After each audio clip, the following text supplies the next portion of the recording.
got a bit of an understanding of what's going on.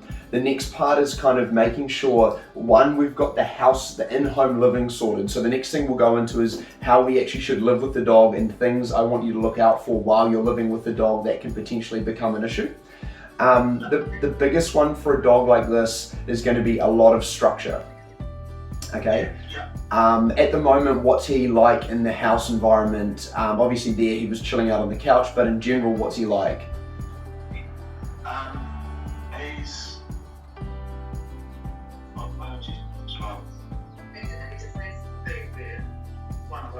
yeah, like he's like if I would have walked up, well, stand up and leave the room, he'd get up. If he heard me sort of leaving the room, he'd get up and follow me wherever I went.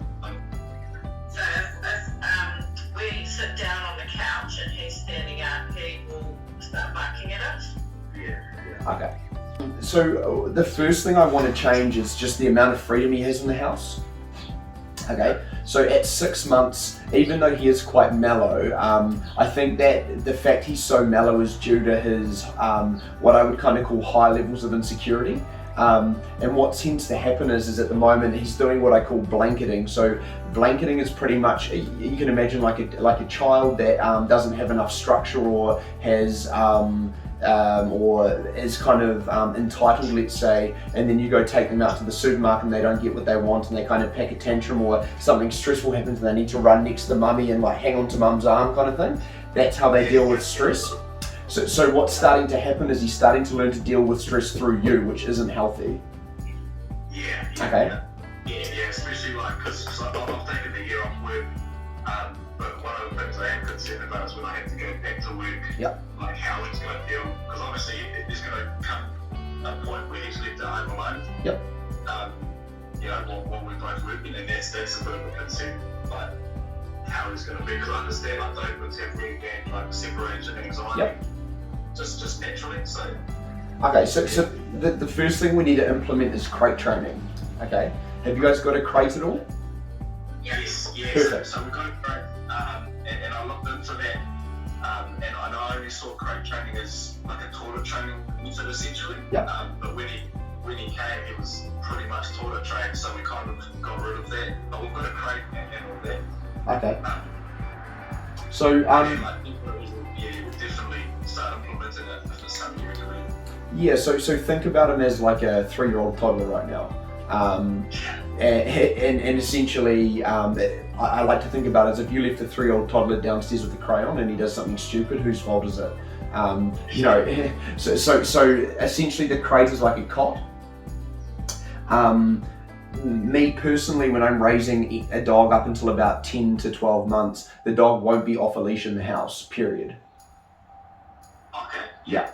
And the reason for that is it's like basic training in the army. They kind of give you no leeway, and then as you start to do better, you get freedom. So same thing with him at the moment. His head space isn't quite right, so we need to add a shitload of structure and structure everything in his day until his head space starts to switch, if that makes sense to you. Yes, no, I get it. Yeah. So the big concern for me is just the fact he always wants to follow you, and implementing the crate, like exactly what you're pretty much bang on the money when you're talking about separation anxiety, is that's going to manifest when you leave. But the crate and implementing the crate now and him learning to be around you but stay in the crate is going to be crucial to him learning to be on his own, if that makes sense. Yeah, I follow, definitely. Cool. The next big thing, let's say we've got him in the crate now in the living room, and he's in there. He's going to be in there quite a bit, and this is what most people struggle with, is the amount the dog actually has to stay in the crate. And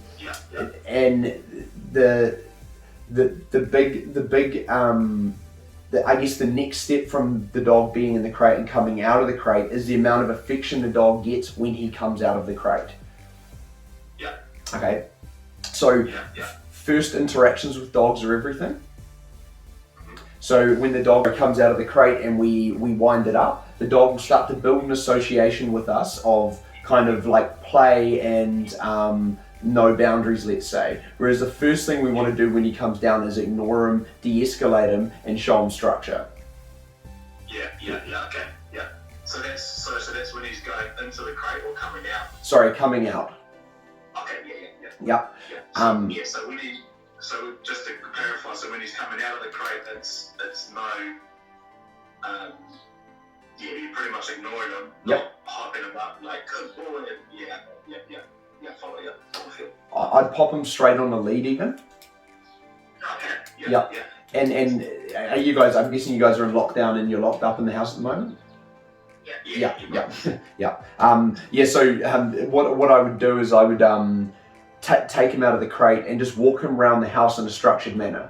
Okay, so I'll send you some videos of what I'm talking about so you can practically see what I'm talking about, but it's pretty much don't let him get on the furniture, and you'll use the leash just to kind of pull him off.